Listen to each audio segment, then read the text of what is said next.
Critical thinking and personal growth, self-reflection and self-awareness. Critical thinking encourages self-reflection and introspection. By analyzing our own thoughts, beliefs, and behaviors, we can identify areas for personal growth and development.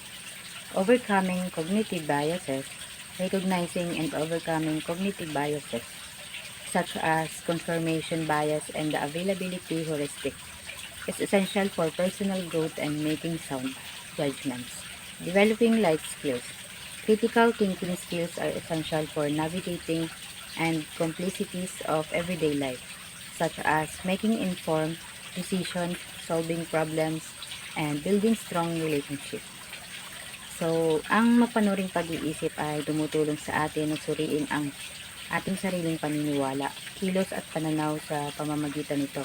Mas nauunawaan natin ang ating sarili at natutukoy ang mga aspetong dapat nating pagbutihin para sa ating personal growth. Kadalasan, may mga bias tayo tulad ng confirmation bias. Mas pinaniniwalaan natin ang impormasyong sumasang-ayon sa ating paniniwala. At availability heuristic, mas paniniwalaan natin ang mga impormasyong madaling maalala o madalas marinig. Ang pagkilala at pagtama sa mga bias na ito ay mahalaga upang makagawa ng mas maayos na desisyon. Ang mapanuring pag-iisip ay nakakatulong sa atin na harapin ang mga hamon ng pang-araw-araw na buhay, tulad ng paggawa ng tamang desisyon, paglutas ng mga problema at pagpapatibay ng mga relasyon.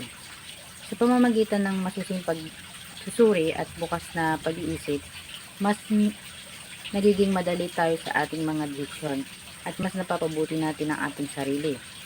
These are the key points. Self-understanding. Analyzing your thoughts and action reveals areas needing improvement. Bias busting. Recognizing and overcoming biases leads to better decisions and judgments. Essential life skills.